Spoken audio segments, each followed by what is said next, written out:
तो अभी तक तो डिफरेंट नंबर से डिविजिबिलिटी का देखे थे। अब इस लेक्चर में डिविजिबिलिटी के रूल्स पढ़ाए जाएंगे। ठीक है, क्या पढ़ना है? फिर से डिविजिबिलिटी ही है। नंबर थ्योरी में ज्यादातर क्वेश्चन डिविजिबिलिटी का ही आता है, like this number is divisible by this, this is a factor of this, यही सब तो नंबर थ्योरी है। तो डिविजिबिलिटी, LIEY, डिविजिबिलिटी। तो डिविजिबिलिटी के बेसिस के लिए फर्स्ट पॉइंट लिखते हैं हम लोग क्या, वी कैन से डेट, लिखो, we can say that x divide y। अब ये तो हो गया English x divide y। Math वाले कैसे लिखते हैं इसको? x y, इस तरह से इसको मैथमेटिकली x y, डिवीजन में जैसे हम लोग करते थे ना x डिवाइडेड बाय y, वो यही वाला फॉर्म है, उसी से ये आया है। ठीक है, we can say that x divide y if there exists an integer, there exists an integer, there exists an integer c such that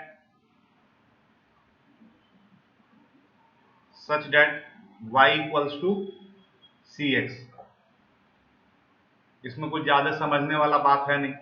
जैसे हम क्या लिखेंगे, 2 डिवाइड्स 4, ये तो ठीक है, बट अगर कोई ऐसे लिख दे 4 डिवाइड्स 2, या जो हम लोग कॉमन डे में लिखते हैं ऐसे फ्रैक्शन, ये स्लैश वाला ये फ्रैक्शन के लिए हुआ, और ये जो सीधा लाइन इस तरह से ये डिविजिबिलिटी के लिए होता है। तो दिस इज नॉट ट्रू, ये ट्रू है क्योंकि ये फ्रैक्शन है, इसका वैल्यू 2 आता है। तो कहना क्या चाहता है, 2 इक्वल्स टू,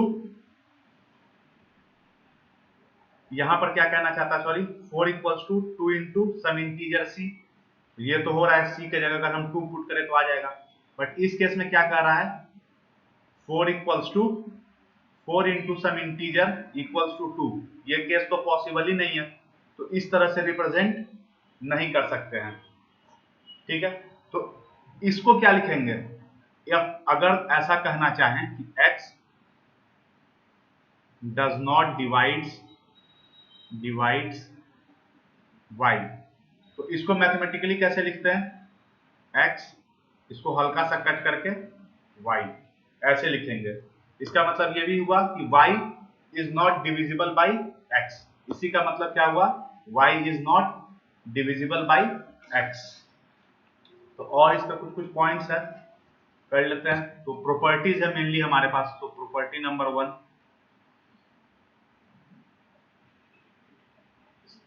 ठीक है, अगर x y को डिवाइड करता है, इसका मतलब x y इंटू z को भी डिवाइड करेगा, बशर्ते z एक इंटीजर होना चाहिए। मतलब z जब इंटीजर होगा तो y इंटू x डिवाइड करेगा। ऑब्वियस ही बात है, अगर y को डिवाइड कर ही रहा है तो जो हमारा बाकी फैक्टर हुआ वो c इंटू z होगा, तो वो भी एक इंटीजर ही होना चाहिए। दूसरा x बाई y, अगर ये सेटिस्फाई कर रहा है और y z को डिवाइड कर रहा है, ठीक है, इसका मतलब क्या होगा, x भी हमारा z को डिवाइड करेगा। इसका मतलब क्या हुआ, x भी हमारा z को डिवाइड करेगा। कॉमन सी बात है, देख लो, अगर 2 4 को डिवाइड कर रहा है, ठीक है, 4 8 को डिवाइड करता है, इसका मतलब 2 8 को भी करेगा ही करेगा। उसी चीज को यहाँ xy का टर्म में लिखा गया है।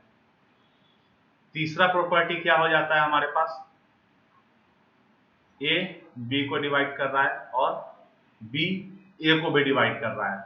ये चीज कब पॉसिबल है, जब mod a equals to mod b हो। ठीक है, यानी मैग्नीट्यूड वाइज a और b का वैल्यू बराबर हो।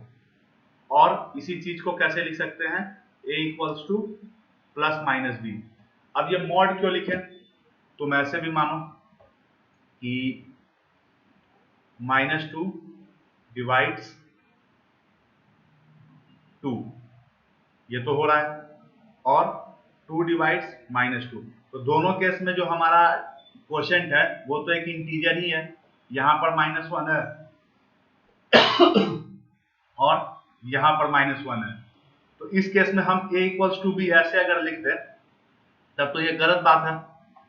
बट दोनों का मैग्नीट्यूड सेम है, तभी ऐसा हो सकता है। तो मैग्नीट्यूड जब सेम कराना हो तो मॉड प्रॉपर्टी का यूज करते हैं, मॉड फंक्शन का यूज करते हैं, mod A equals to mod B. ठीक है, ये तीसरा पॉइंट हो गया। चौथा पॉइंट लिखो, एक छूट गया शायद, ऊपर ही होना चाहिए पर कोई फर्क नहीं पड़ता है उससे। चौथा पॉइंट लिख लो, x divides y and x divides z। इसका कंडीशन में क्या होगा, इस कंडीशन में x divides alpha times of y plus beta times of z। इस रिजल्ट का ना बहुत यूज आएगा, बशर्ते अल्फा यानी सच दैट अल्फा और बीटा इंटीजर्स होने चाहिए, अल्फा और बीटा इंटीजर्स होने चाहिए, तभी ये चीज होगा। अब कोई भी नंबर ले लो, लाइक x डिवाइड्स, x के जगह ले लेते हैं 2 और ये हो गया 6, ठीक है, और 2 उसी तरह से 8 को भी डिवाइड कर रहा है, तो हम 2 को लिख सकते हैं ना 6 इंटू, लाइक अल्फा के जगह मान लेते हैं 7, ठीक है, और प्लस बीटा मान लेते हैं हम लोग 3 इंटू 8, तो ये क्या रहा है नंबर हमारा 42 और 24 प्लस 42, यानी इधर से भी 6 और 6 66, ये हो रहा है डिवाइड। एक एग्जांपल था। होता क्या है, x तो डिवाइड हो जाएगा, अल्फा बचेगा, z भी डिवाइड हो जाएगा, बीटा इंटू सी बचेगा, तो ऑब्वियस है कॉमन फैक्टर तो हमारा निकल ही रहा है ना दोनों से, अगर दोनों से कॉमन फैक्टर निकल रहा है तो डिवाइड कर रहा है। तो ये चार थोड़े, इस प्रॉपर्टी, ये काफी इंपॉर्टेंट प्रॉपर्टी है ये वाला, ठीक है, ये काफी इंपॉर्टेंट प्रॉपर्टी है, इसका ध्यान रखना है, इसका यूज आएगा, बहुत यूज आएगा। अरे इसको क्या हो गया, इसका काफी यूज आएगा, देखोगे तुम लोग। तो अगला क्या कर लेते हैं, 4 प्रॉपर्टीज हो गया ना, 5वां ए बी से ही था, तो if A divides B this implies M A divides M B, ठीक है, और ये तो कोई दिक्कत नहीं है, दोनों को अगर एम एम से डिवाइड करते हुए तो एम से एम कट जाएगा, बट ये रिवर्स कंडीशन में भी ट्रू है, if M A divides M B then A divides B for all M is an element of integer -0, बस 0 नहीं होगा एम, अगर एम 0 हो गया तो 0/0 वाला फॉर्म आ गया, वहां पर तो हम लोग कह नहीं सकते हैं कुछ। अब ये देखो, ये रिवर्स में भी अप्लाई हो रहा है, बट सारा चीज इस तरह से रिवर्स में अप्लाई नहीं होता है। इसका मतलब होता है if implies and implied by, math में इसको कहते हैं हम लोग implies and implied by,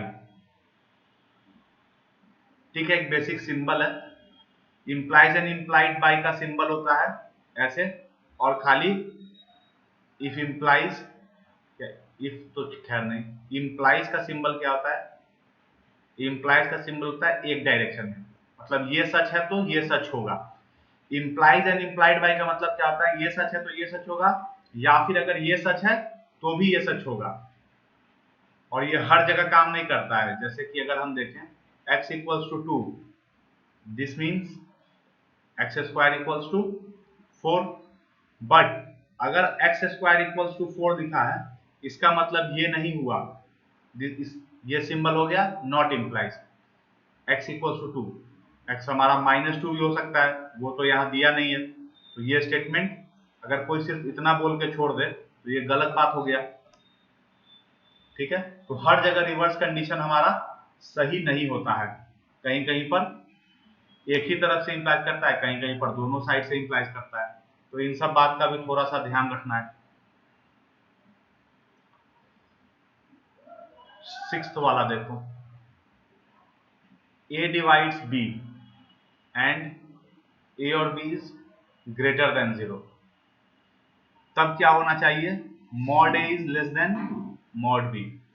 mod का यूज क्यों किया गया, अगर मान लो a निगेटिव साइन का होता और b पॉजिटिव साइन का होता, तब तो, या a पॉजिटिव होता b निगेटिव होता, उस कंडीशन में क्या हो जाता हमारे पास कि a तो बड़ा है बट b छोटा है, पर मॉड लगाने से ये कंडीशन हमारा हर जगह वैलिड हो गया है।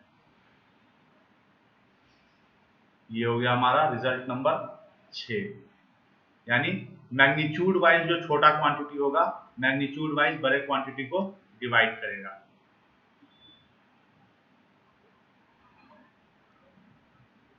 और हो गया हमारे पास 6 हो गया ना, प्रॉपर्टी नंबर 7। तो प्रॉपर्टी नंबर 7 क्या कहता है, A divides B and A divide C. इसका मतलब ए स्क्वायर जो होगा वो बी इंटू सी को डिवाइड करेगा। ठीक है, बी से एक कॉमन फैक्टर ए निकलेगा, सी से भी एक कॉमन फैक्टर ए निकलेगा, तो डिवाइड हो जाएगा ए स्क्वायर से। 8 क्या कहता है, इफ ए डिवाइड्स बी, इसका मतलब A to the power K divides B to the power K. यानी हर ए के लिए एक बार बी से कुछ कॉमन फैक्टर निकलेगा, हर बी में एक कॉमन फैक्टर ए होगा। अब उसको पावर के करेंगे तो के टाइम्स कॉमन फैक्टर निकल ही जाएगा 9 and divide 0 for all n is an element of integer. ठीक है, n क्या होगा हमारा, डिनोमिनेटर में होगा, n हमारा डिनोमिनेटर में है, तब तो ये कंडीशन सही है। बट अगर ऐसा कहीं लिखा हो 0 is doesn't divide n for all n is an element of integer -0, यानी 0 से डिवाइड नहीं कर सकते हैं हम। ठीक है, उस कंडीशन में ये कभी नहीं होगा। बट n अगर 0 हो गया, ठीक है, इस कंडीशन रूल के हिसाब से अगर 0/0 क्या हो जाता है, डिवाइड होता है, इस कंडीशन के हिसाब से। जनरली होता नहीं है, बट डिविजिबिलिटी में हम लोग मान के चलते हैं। तो बट अगर यहां पर दिए n हमारा 0 डाल दिए, हम n के जगह 0 डाल दिए, तब तो ऊपर वाला कंडीशन वेरीफाई हो जाएगा। ऐसे 0 से डिविजिबिलिटी पॉसिबल नहीं है, तो इसीलिए यहां पर i-0 करके लिखना पड़ा। और 11th नंबर रूल कहता है x divides y and y is not equals to 0। ठीक है, अगर ये कंडीशन है तो x/y डिवाइड्स y। ठीक है, x/y क्या है हमारा, क्वोशेंट आता है, x/y हमारा क्वोशेंट। और क्वोशेंट भी तो डिवीजर का, सॉरी, क्वोशेंट भी तो डिविडेंड का एक फैक्टर है, तो वापस करके क्या डिवीजर बना देगा। क्वोशेंट भी तो डिविडेंड का एक फैक्टर है, इसमें कोई अलग बात है नहीं, ये क्वोशेंट है, बस यही समझने का बात है। और फिर प्रॉपर्टी नंबर 12 देखो, x प्लस वाई फैक्टर होगा x to the power n plus y to the power n। ये तो दिया गया था। और ये कंडीशन कब वेरीफाइड होगा, जब इफ, नीचे लिख देते, इफ n इज ऑड। जहां ऑड होता है x to the power n plus y to the power n, वहां पर x प्लस y क्या होता है, उसका एक फैक्टर होता है। फैक्टर होता है मतलब क्या होगा, वो डिवाइड करेगा उस नंबर को। ठीक है, दूसरा फैक्टर यहां पर क्या होता है, मतलब इस चीज को एक बार फिर से x to the power n plus y to the power n, इसको हम लोग कैसे लिख सकते हैं, x प्लस वाई इंटू, उसको नीचे लिख रहे हैं ये मल्टीप्लाइड वाला, ये यहां से इंटू, और फिर ये सेकंड वाला टर्म यहां है, x to the power n-1 plus x to the power n-2y plus x to the power n-3y square plus dot dot dot y to the power n-1 तक, यहां तक आ रहा है। ये सब बेसिक मैथ में बताया गया है, फिर से यहां जरूरत पड़ा तो एक बार लिख दी है। पॉइंट नंबर 13, पॉइंट नंबर 13 क्या कहता है, x माइनस वाई भी एक फैक्टर होगा किसका, x to the power n minus Y to the power n का, for all n is an element of natural number. n natural number सिर्फ होना चाहिए, 0 हो गया तब तो नहीं, और जीरो नेचुरल नंबर है नहीं। इसका फैक्टर क्या होता है, इसी को हम लोग ऐसे भी लिख सकते हैं, x minus Y into X to the power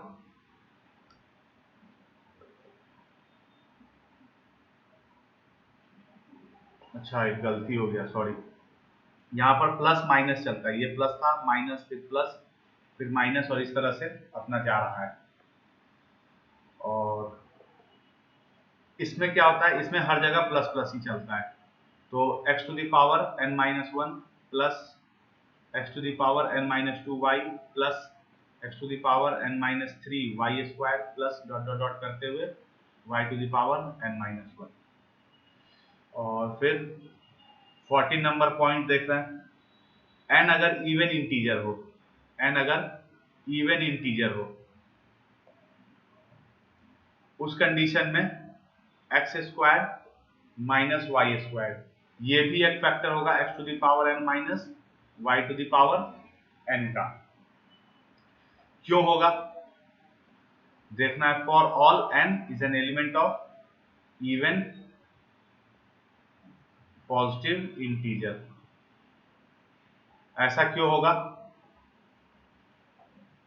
x to the power 20 example दिखा रहे हैं, x to the power 20 minus Y to the power 20, इसको हम लोग क्या लिख सकते हैं, X square minus Y square और to the power 10 to the power 10। ठीक है, यहां से क्या करें, एक्स स्क्वायर और वाई स्क्वायर एक फैक्टर आ गया हमारा, और जो दूसरा बचता है वो क्या बचता है, X square to the power 9 plus X square to the power 8 Y plus ऐसे ऐसे करते हुए अपना जा रहा है। तो यहाँ से कॉमन हमको निकल गया ना, X square minus Y square वाला। तो ये कब ट्रू होगा, जब n पॉजिटिव इवन इंटीजर हो जाए, तभी ट्रू होगा, अदरवाइज नहीं होगा। ठीक है, और क्या प्रॉपर्टीज, कुछ कॉम्बिनेशन रिलेटेड प्रॉपर्टीज है, देखते हैं, उसको भी देखते हैं। तो कितना नंबर प्रॉपर्टीज तक हुआ, 14। तो 15 नंबर प्रॉपर्टीज आ गया हमारे पास अब, NCR। अगर ये कहीं लिखा हुआ है, इसको तो लिखना जानते हैं, n factorial by r factorial into n minus R factorial. ये क्या हो जाता है हमारे पास, इसी को क्या लिखेंगे, n इंटू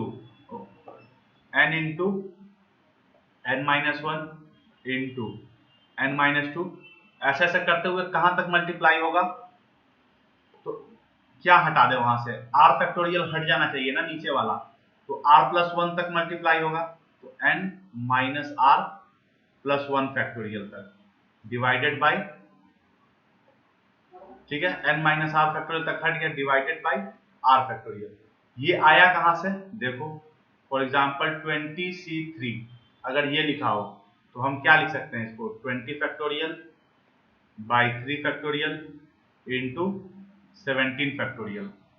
तो अब नीचे 17 फैक्टोरियल है, तो हम 20 फैक्टोरियल को ऐसे भी तो लिखते हैं, 20 इंटू 19 इंटू 18 इंटू 17 फिर फैक्टोरियल, 17 से आगे वाला सारा मल्टीप्लाइड हो रहा है, और divided by 3 factorial into 17 factorial, और ये कट गया।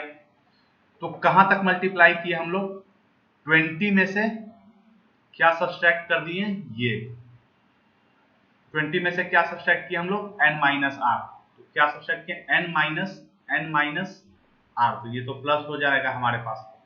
तो एक्चुअली हमारा r टर्म तक आया, ऊपर से कहां तक, r टर्म से आया, n से r टर्म तक, यानी जितना नंबर ऑफ टर्म है वहां तक आया। तो वो कौन सा टर्म होगा, इससे जस्ट एक पहले वाला टर्म तक तो हम लोग मल्टीप्लाई किए, और ये वाला तो कैंसिल आउट हो जाना था, तो हमारा कहां तक आ गया, n minus R plus one तक आ गया, n minus R plus one तक आया, और उसके बाद वाला तो कैंसिल आउट हो गया। नहीं समझ में आ रहा है तो रिजल्ट याद रखो कैसे कर रहे हैं, तुमको हर जगह n वैन में पूछेगा नहीं, पूछेगा ऐसे नंबर में, तो यहाँ से भी क्लियर हो जाएगा। बाकी 11th में इसका चैप्टर है, जहाँ बहुत डिटेल में बहुत ज्यादा तरह का मैनिपुलेशन पढ़ना है। अब NCR का मतलब क्या होता है, NCR का मतलब क्या होता है? तो इसका मतलब होता है number of ways of selecting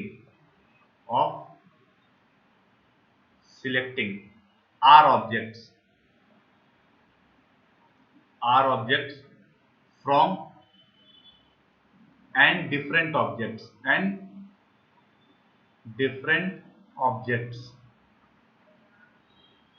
ठीक है, आर ऑब्जेक्ट्स में से एंड डिफरेंट ऑब्जेक्ट्स में से आर ऑब्जेक्ट्स हमको सिलेक्ट करना है। जो ऊपर वाला नंबर है n, उतने सारे ऑब्जेक्ट्स दिए होंगे, जो नीचे लिखा है r, उतने तरह से सिलेक्ट करना है। इसका मतलब हुआ कि जैसे अगर हमको क्लास में मॉनिटर बनाना है 3 लोगों को, और क्लास में 20 लड़के हैं, उनमें से 3 लड़के चुनने हैं, तो कितने तरह से चुन सकते हैं 3 बच्चे मॉनिटर बनाने के लिए? तो नंबर ऑफ वेज आएगा हमारे पास ये 20C3, यानी 20 factorial by 3 factorial into 17 factorial. Ultimately क्या आ गया हमारे पास? 3 फैक्टोरियल 6 होता है, तो इसको भी काट के 3 कर दिए, तो 60 इंटू 19। इतने तरह से मॉनिटर चुने जा सकते हैं। सोचे भी नहीं होगे तुम लोग कभी अपने क्लास के लिए। इतने तरह से क्लास के मॉनिटर चुने जा सकते हैं 60 इंटू 19 वेज में। ठीक है, तो ये सब चीज हमें देता है। ये सिलेक्शन जहां पर करना हो, जैसे इंडिया में लाइक अराउंड 1000 लोग रणजी खेल रहे हैं, बट क्रिकेट में चुनाने कितने हैं? किसी भी मतलब कहीं जाना है दौरा, मान लो जाना है ऑस्ट्रेलिया जाना है क्रिकेट टीम को, तो 15 लोग चुनाते हैं ऑस्ट्रेलिया जाने के लिए, फिर खेलते 11 लोग हैं। तो इतने तरह से तो हमारी क्रिकेट टीम चुनाती है। सोचो करोड़ों में ये कॉम्बिनेशन होगा। ठीक है, करोड़ों तरह से टीम चुनी जा सकती है, उसमें से कोई एक टीम चुनी जाती है। कितना टफ डिसीजन होता है मैथ के हिसाब से। बाकी तो ऐसे कौन खिलाड़ी अच्छा खेल रहा है नहीं खेल रहा है उस हिसाब से चुन ली है, बट मैथ के हिसाब से इतने सारे पॉसिबिलिटीज हैं। ठीक है, अब क्या होता है, ये जो नंबर ऑफ वेज है हमारा, ये जो नंबर ऑफ वेज है, ये मस्ट बी एन इंटीजर, ये इंटीजर होना चाहिए। क्यों इंटीजर होना चाहिए? कोई बड़ा बात है नहीं, सारा इंटीजर ही मल्टीप्लाई हो रहा है तो इंटीजर ही आएगा। और अगर ये इंटीजर होगा, यहां पर कुछ न्यूमरेटर भी है और डिनोमिनेटर भी है, तो इंटीजर आने के लिए कंडीशन क्या है? फ्रैक्शन नहीं होना चाहिए। फ्रैक्शन नहीं होना चाहिए, इसका मतलब क्या हुआ? Denominator divides numerator, denominator divides numerator. ये कंडीशन ऑलवेज ट्रू है, ये ऑलवेज ट्रू है। अब इस बात से हमको क्या पता चला? इस बात से हमको क्या पता चला, वो यहां से देखो। यहां हमारा जो 20C3 लिखा था, ऊपर में क्या आ गया? 20 into 19 into 18 divided by 3 factorial. ऊपर कितने कॉन्जिक्यूटिव टर्म का मल्टीपल है? 3 कॉन्जिक्यूटिव टर्म। कॉन्जिक्यूटिव टर्म मतलब जो लगातार आ रहे हो, 18 19 20, 3 लगातार आने वाले टर्म है। तो इन तीनों का जो प्रोडक्ट है, इन तीनों को जो मल्टीप्लाई करके आता है, वो 3 फैक्टोरियल से डिवाइड कर जाएगा। इसी तरह से अगर 2 से आना हो, 20 इंटू 19, ये 2 फैक्टोरियल से डिवाइड कर जाएगा। अगर 4 का आना हो, लाइक 20 इंटू 19 इंटू 16 कर दिए, 18 इंटू 17, ये 4 फैक्टोरियल से डिवाइड कर जाएगा एग्जैक्टली। तो इससे हम लोग क्या देख रहे हैं? इससे जो चीज जानने को मिला कि product of r consecutive integer या फिर product of r consecutive natural number, product of r consecutive natural number will be divisible by r factorial. जितने नंबर ऑफ टर्म्स हैं कॉन्जिक्यूटिव, वो उसी के फैक्टोरियल से डिवाइड हो जाते हैं। तो इस पॉइंट को लिख लेते हैं, बहुत इंपॉर्टेंट पॉइंट है, काफी यूज आएगा।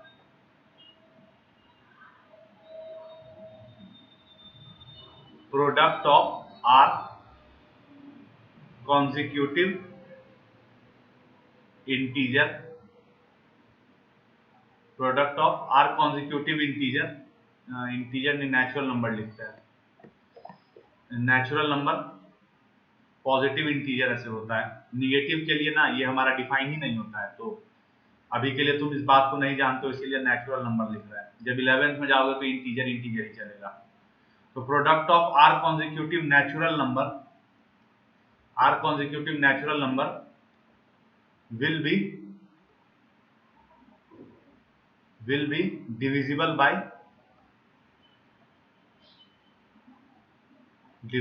by r factorial, will be divisible by r factorial means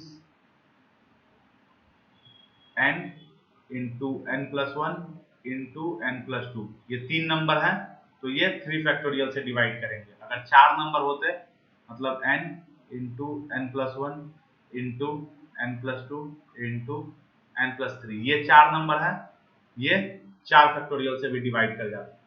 अब ये 3 कॉन्जिक्यूटिव कैसे भी हो सकता है, like n minus 1 into n plus 1, ये भी 3 कॉन्जिक्यूटिव नंबर है। तो तुमको पैटर्न खुद पहचानना पड़ेगा कि 3 कॉन्जिक्यूटिव हमारा बन रहा है कि नहीं बन रहा है। 3 कॉन्जिक्यूटिव, 4 कॉन्जिक्यूटिव, जितना भी कॉन्जिक्यूटिव r कॉन्जिक्यूटिव नंबर अगर हमारा बन रहा है तो वो r फैक्टोरियल से डिवाइड होगा, पक्का होगा, कोई डाउट नहीं है इस बात में। रिजल्ट है हमारे पास, एक तरह से थ्योरम है।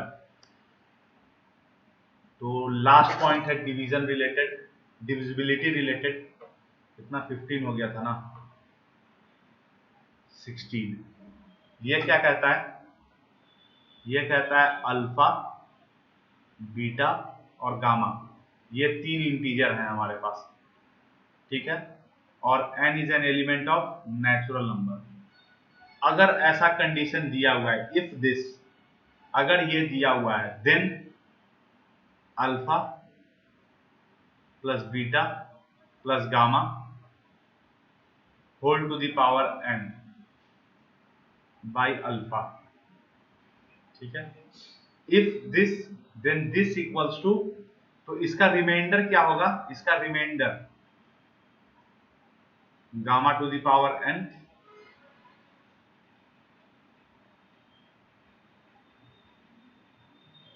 सॉरी यहां तो गामा है नहीं ना, ये 3 टर्म है। इसका रिमाइंडर क्या होगा, इसका रिमाइंडर होगा हमारे पास अल्फा इंटू इंटीजर प्लस,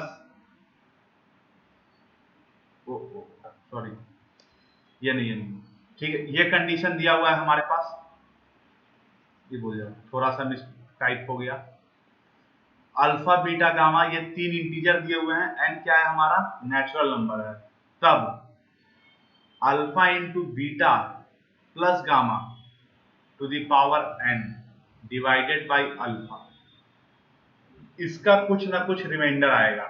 क्यों, पहला वाला जो टर्म है वो तो अल्फा से डिवाइड हो रहा है, बट अल्फा मतलब हर टर्म में आएगा। अगर हम इसको एक्सपेंड करें, n के जगह 2 मान लेते हैं, n के जगह 2 मान लो तो क्या आ गया, अल्फा बीटा प्लस गामा का स्क्वायर, ये क्या आता है, अल्फा बीटा का square plus alpha beta gamma, 2 times of alpha beta gamma plus gamma square. तो इसमें भी अल्फा है, इसमें भी अल्फा है, बट इसमें अल्फा नहीं है। तो क्या होगा, इसी तरह से ना n का पावर तुम कुछ भी रख लो, हर टर्म में अल्फा तो आएगा ही आएगा, बट जो एक टर्म है सिर्फ y to the power n वाला, उसमें अल्फा नहीं आएगा, उसमें अल्फा नहीं आएगा। तो ये डिवाइड होगा कंप्लीटली, ये डिवाइड होगा कंप्लीटली, बट ये कंप्लीटली डिविजिबल नहीं होगा। तो उस कंडीशन में क्या होगा हमारे पास, जो रिमाइंडर होगा इसका, किसका remainder, remainder of alpha beta plus gamma का होल स्क्वायर में whole to the power n by alpha, वो सेम होगा किसके रिमाइंडर के, remainder of alpha into integer plus gamma to the power n by alpha.